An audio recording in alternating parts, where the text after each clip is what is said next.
You know it's exciting when you start putting the wiring harness in because you're not that far away from firing the thing up. But there's a lot of wiring harness to put in. There's the stock wiring harness. This is the firewall forward wiring harness. There's the square firewall plug right there. All the it's got some engine wiring, but obviously there's not a whole lot of engine wiring on the original car. I'm gonna salvage and splice a lot of this, and I'll talk about that. But I've got some instead of the split loom stuff, I've got some higher quality stuff that I used on the fuel, used to cover areas on the fuel run where it was going to chafe. It's the same stuff that Holley uses on their wiring harness, which is this stuff up here. And so I'll splice the two harnesses together so it looks a little bit cleaner.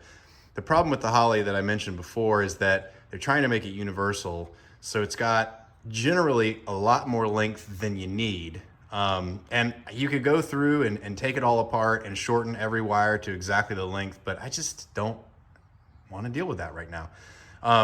So that's all fine, but some of the strange things is that some things are too short, and I'll talk about those in a second, but some things are too short just because they're too darn short. Some things are too short because I flipped the throttle body, which is what I talked about last time. And so that's what I'm trying to do now is kind of plug in things furthest away from the trunk of the harness so I can see where I need to add or where I need to reroute things. So just starting right here, we've got let's see, we've got this piece of wiring here. Here's the manifold air temperature. That's fine, it can go up. It's going to go up on the intake tube somewhere. We've got throttle position sensor, which goes right here. So what I'm going to have to do here is come back here and separate where these wires come apart here and separate it further back so it comes in. IAC seems to fit now that I've flopped the IAC servo down. A couple that are quite short is, let's see, this one down here, the cam sensor is right up under there. It really didn't have very much run. It needs more. So that should be pretty straightforward and in the same place on all LS3s. So I don't understand why that's too short. I'm having to pull the harness further through to get that to work. And the coolant temp sensor, that's this wire right here. It comes down and is in the front left bank cylinder head right here. And that's pretty tight as well. Again, I don't understand why that's so tight because that's pretty stock condition. So I'm gonna basically split this piece open where they all splay out and at least move some of them further back. Because I've had to pull this so far forward, you can see the plug, and I think in the other video I said it was the injector bank, but it's actually the ignition, the odd ignition plug right there. That plug is supposed to plug into this sub harness, and this sub harness terminates here. So you can see this should be plugging in right here, but I had to pull the male version of that way the heck up here just because I had to pull the harness so far forward. So I'm sure it probably would have worked on some application, but it's not working on this application. So all I'm gonna do is come in and split this and make this Y happen much further back. So I'll go in here and kind of get general measurements for where I need to adjust, lay it out on the workbench, and then make all the adjustments. And then the other thing I'll point out is these silver wires are going down on one side to the odd bank knock sensor, which is down in there somewhere. Even bank knock sensor on the other side, but also the crank sensor around there. And these are just too short as well. Because if you plug this in and this side in, this Y where they come apart has to be slammed down on the bell housing to make it fit. So I don't know what they thought you were gonna do here, or if they were saving pennies by not giving you 6 extra inches of wire, but this isn't really long enough. So I may also end up coming back here and splitting this and bringing these off a little bit further down so that I can bring it up and get it in an Adel clamp or something. Again, it's, you know, it's kind of the halfway job, right? I'm gonna modify it some so it works, but I'm not gonna go through and custom run all the lengths of wires. So let's hang it out on the workbench and take a closer look at what we're dealing with.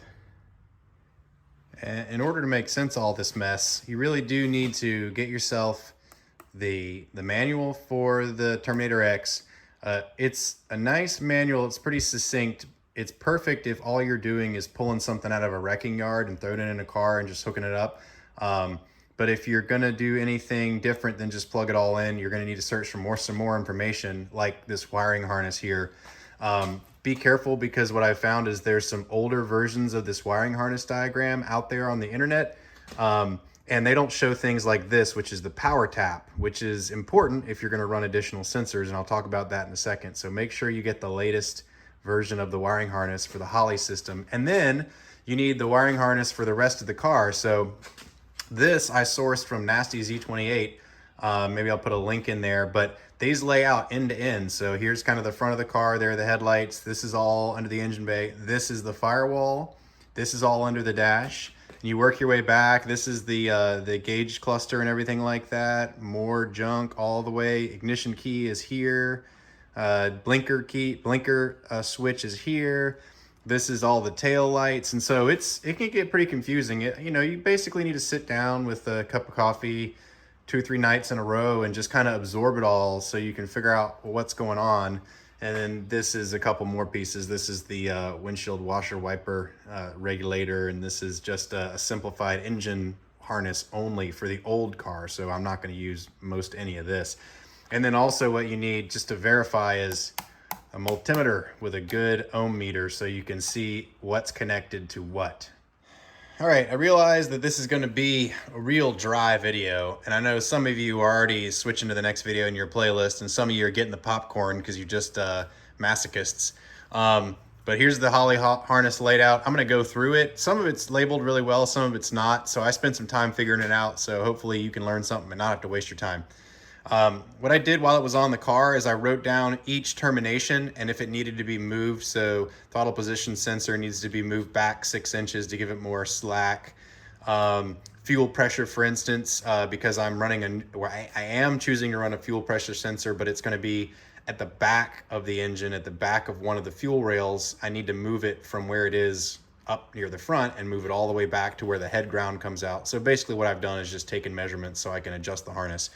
But let's start down here at the other end of the harness at the unit. Not much to say about this, except in my case, I'm not going to use this built-in manifold air pressure port. I just went ahead and bought the $30 GM part, mainly because it's almost as cheap to buy the part because it's already got the wiring in there for it than it is to run a tube and be careful as you don't crush the tube and things like that. So anyways, this is the main power harness. It plugs in right there. It's got a fuse. This gets run straight to the battery, and it's kind of separate. So I've got a place in the firewall for that, and I'll show you that later. 2 plugs that go in here. As you work your way down the harness, this is a relay. This relay is responsible for powering the injectors, the ignition, and also the fuel pump output. It's a 30 amp relay, and so they tell you that the fuel pump that you want to run is no greater than 15 amps. If you have it more than that, you need to run it from something else. So I'll hit that when we get to the point where I have it further up the harness. Here's the fuse for this relay. This is a switched ground, or switched hot and a ground. This basically needs to go to your ignition switch under the dash. Tells it when the car is on, basically.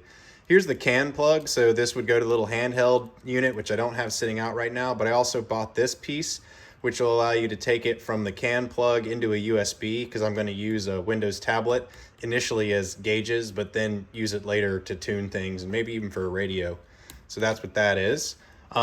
Here's a couple of ones they don't really get into in a lot of details. This is the power tap. There's no information about what this is in the Terminator X book that I got. Maybe they've updated it, but essentially what this is a source of power for additional sensors. So the green on the outside is a positive 12. The black on the outside is kind of just a ground. The orange is a plus 5 volt sensor positive, and the black with a white stripe in the middle there is a sensor ground. So if you're going to do something like I'm planning on doing with a oil temp sensor at some point, this is where you can pick up your 5 volt power from. So that's kind of nice, but it's not really in the documentation except for that wiring diagram I showed you down there. You can get a little plug to fit in. This is just a cap, and so you can get a plug from Holley. The part number is 57210. So you can assemble a plug if you want to pull off of that. The next one up is the inputs outputs plug.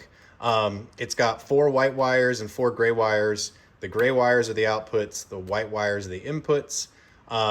A couple of these are already set up to be fan drives. I'm going with a brushless fan setup, so I'm actually going to need to modify it from just a positive on 12 to an actual pulse width modulated value, but we'll get to that later. And you can also run other things. So where I do my oil temperature, it'll be coming in on one of these lines as well.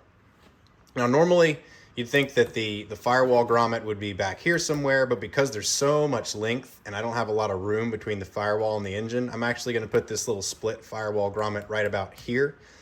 And so as soon as it comes out, it'll branch off. In this bundle, you've got a blue and white wire. That's the TAC cable. I'm going to run that. I'm going to split it back and run it back into here because I don't need to hook it up to any TAC signal under the hood. The red is to power that relay we talked about. So that needs to go to the battery, essentially directly to the battery, not a switch. This green is for powering the fuel pump. Like I said, maximum amperage that Holley says is 15. I couldn't find any documentation on the Force Fuel with their 340 liter per hour fuel pump. But when I called them, they said that running amperage was 7.5 to 10 amps and starting was 10 to 12.5. So I should be just fine to run the pump in the header tank off of this line. And then we come on down a little bit. I'm not going to hit the ones that I'm not going to modify. Here are those knock sensor cables. I'm going to split this back a little bit to give me more breathing room. Oil temperature doesn't need to get moved. Ignition even. Here's, I think this is the manifold air pressure, which I said I was going to use. OBD2 is over here. Let's see. The other cylinder head ground. This is the odd bank ignition thing. And as I was saying, because I had to pull this piece really far forward to get it to fit, I'm going to have to kind of cut this and actually bring where this branches off back to here, which this is kind of at the back of the intake manifold now. So that'll get moved back. And here's all those ones that I talked about before, and I'm not going to go through them in detail, but some will remain where they are, and some of them will get cut out and moved kind of back down here to give me a little bit more breathing room. So that's kind of the overview of the wiring harness. And if you just work through it piece by piece, it's not too bad.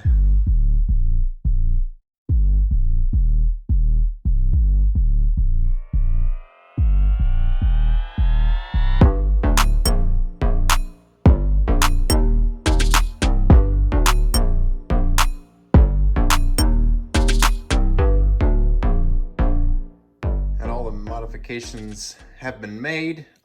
We'll see if it all fits when I put it on the car. This is the pile of all of the electrical tape that was on there that I pulled off to make the modifications. It's not really high quality electrical tape. It's fairly thin realistically, but it's just, you know, keeping the loom together, so it's all right. And what I replaced it with is actually this stuff that I found on Amazon that's called harness tape. It actually feels like it's a little bit more fabric-y, I'm not sure how well it's going to hold up to the weather, but it tears nicely and it pulls really tight, so it's not too bad. We'll see how it works. Here's the input output. What I did was I identified that I needed 2 outputs for the fan drives and 1 input for my oil temperature gauge. So I plugged it in and ran those back in so they will pass through the firewall within the harness split loom. The rest of it I'll just bundle up and leave it inside. And then right here is where I have those outputs coming out. So they're coming out, you know, the firewall grommet's going to be here. So now this 1 input and 2 outputs are coming out right here where the power and the fuel pump power is coming. Here's where I split these. They were bundled up to here, and I split them back down to here, so there should be a little bit more slack to get them to straddle the bell housing, so that should be good to go. Here's where the really heavy modifications started. This is the ignition odd bank. The ignition odd bank came out right here and kind of jutted off, but it was too far under the manifold, and so I basically took it apart and brought it all the way back to here and split it off and added some more split loom tubing, so this should work back. I also moved this this head ground back a little bit as well, and then this is the fuel pressure, which was way the heck up here, dangling off up here, and I brought it all the way back to here because the fuel pressure is not in the front of the engine now, it's in the back of the engine. You saw me break out the soldering iron. I was hoping I wasn't gonna have to do that, but actually all of these different sensors out here are using a common ground, and it happens to be spliced right here. And so what I needed to do was actually cut where the ground was coming out and then run another dedicated ground wire back here. Otherwise I wouldn't have been able to get it far enough back. So that's why I had to do some soldering, but soldered it, did some heat shrink, covered it in this this harness. And then, you know, TPS is split out so it can go over. This is the coolant. And then now, instead of having 6 things coming out of this end piece, I only have 3. So I have the cam, I have the IAC, and the manifold air temperature sensor. So this should clean things up. And this is the bag of loom that I used. So you can find this on Amazon or whatever. It's pretty cheap, and it matches exactly what they've got here on the Holley setup. So we'll put it on the car and cross our fingers that it fits. Now that I got the engine harness in, I can start figuring out where I wanted to mount the ECU. So I knew I wanted to mount it inside, and the harness has plenty of room, and it actually should work out well to mount it in the glove box. So what this is the glove box liner. It's pretty flimsy. It's just like basically cardboard that's been stapled together. I guess that's what stock was, but it's got this metal strap that goes around it.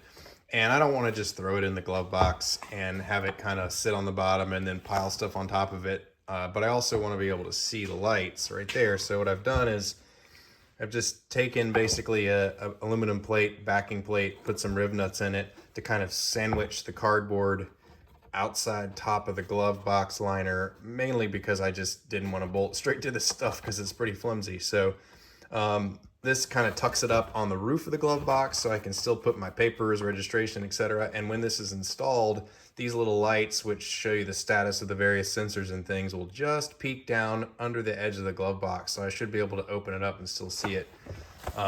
It's pretty tough to get these bolts and everything in here. So I tried to install it in the liner, then install the liner in the car. That's the intent. In the back, I just kind of cut it away because you can see it's just cardboard. So I just took a box cutter. And then the cables will come in and plug right in there. So it should be a pretty clean setup. Unless you're looking for it, you shouldn't be able to find it. Aside from wrestling that Chensey fiberboard sort of liner back in there, everything worked out pretty nice. So you can see it's just peeking out there. I still got my glove box underneath. You can see the numbers, the LEDs. It's kind of tucked up out of the way so it won't get slammed around or dropped on or anything like that. So yeah, let's make this a 2-parter. So let's end this video right now.